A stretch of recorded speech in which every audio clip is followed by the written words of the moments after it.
अस्सलाम वालेकुम नाजरीन, आप लाहौरी जलवा देख रहे हैं। आपके साथ मेज़बान आपका फ़हाद हसन।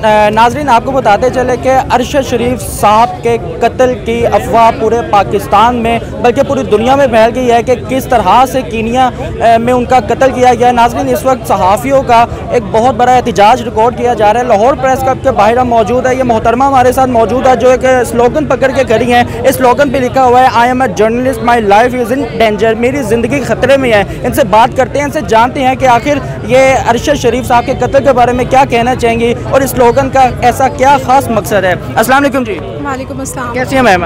बिल्कुल ठीक। अच्छा, मुझे ये बताइएगा कि आपका ये जो स्लोगन है, I am a journalist, my life is in danger, तो क्या कहना चाहेंगे इस बारे में आप? देखिए, जिस तरह से पाकिस्तान में जर्नलिज़्म जो है वो हमेशा से एक तो ये कि अटैक उस पर होते आ रहे हैं और लेकिन ये है कि वो मतलब इतनी ज़्यादा ब्रूटैलिटी नहीं थी कि जो राइट टू लाइफ है वो छीन लिया जाए।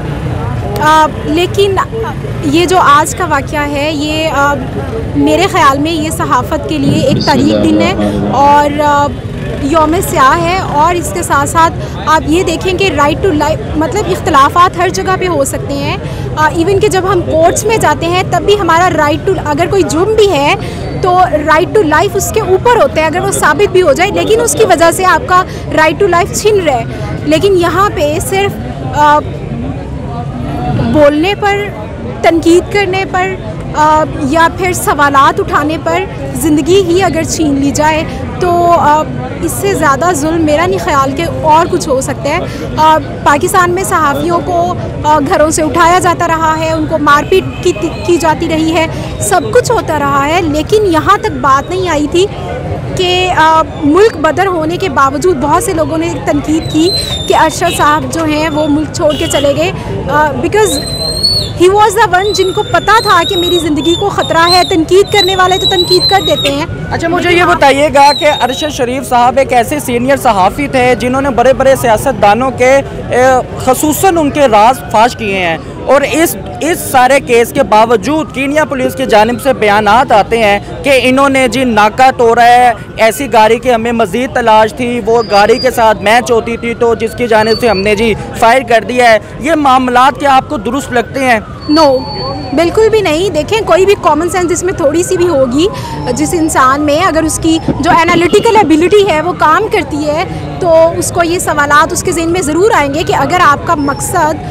रोकना था तो आप गाड़ी के टायर में भी फायर कर सकते थे। जो ड्राइवर साथ था, बिकॉज़ वो तो ड्राइव नहीं कर रहे थे, ड्राइवर को भी उनको भी कहा जा सकता था, उनको गोली लग सकती थी, कुछ भी ऐसा हो सकता था। लेकिन ऐसा कैसे पॉसिबल है कि सर में गोली लगी और ऐन निशाने पे जाके लगी। और अभी मैं थोड़ी देर पहले की ये अपडेट है, कीनियन एक जर्नलिस्ट है, उन्होंने ट्वीट की है कि जो इतना पक्का निशाना, लोग अब ये सवाल उठा रहे थे कि इतना पक्का निशाना कैसे था और ये सारा कुछ अगर नाका तोड़ा था तो उन्होंने एक ट्वीट की हुई है कि जी ये बैक व्यू मिरर से वो एक स्नाइपर शॉट और इस तरह लिखा हुआ है।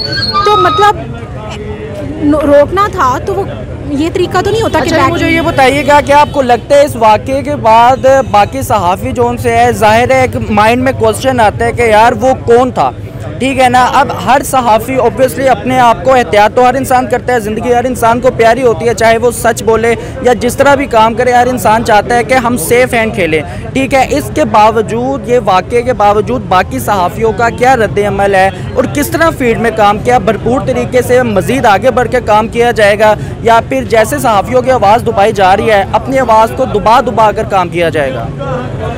मेरा ख़्याल है कि बहुत से क्योंकि मेरे समेत मेरा ख्याल है कि बहुत से लोगों के ज़हनों में ये सवाल आया होगा कि सहाफ़त अब छोड़ देनी चाहिए। ये बिल्कुल वैसे ही है जैसे जिस तरह के मुल्क में हालात हैं, हर पाकिस्तानी नौजवान ये सोच रहा है कि वो मुल्क छोड़ के चला जाए, क्योंकि यहाँ से पाकिस्तान में रहते हुए अब कामयाबी ये है कि आप मुल्क से चले गए हैं, कहीं और जाके सेटल हो गए हैं।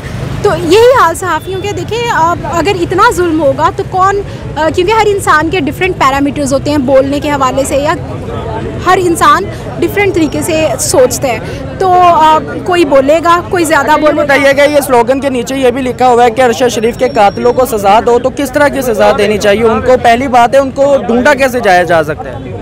जिस मुल्क में बेनज़ीर, लियाकत अली ख़ान, भुट्टो, इन सब के कातलों को अभी सज़ा ना मिली हो, वो ना मिले हो, वहाँ पे अरशद शरीफ साहब के कातिल भी मेरा ख़्याल है मिलना मुश्किल है। लेकिन मायूसी से हट के उम्मीद तो की जा सकती है। क्या पता जो चीज़ हम चाहते हैं, जो आज़ादी हम चाहते हैं, जो चाहे वो फ्रीडम ऑफ एक्सप्रेशन की है, चाहे वो आवाज़ उठाने की है किसी भी चीज़ के हवाले से, चाहे वो डेमोक्रेसी की है, क्योंकि ये डेमोक्रेसी नहीं है, चाहे वो डेमोक्रेसी की है, क्या पता वो यही दरवाज़ा हो जो उसकी तरफ जाता हो। Thank you so much.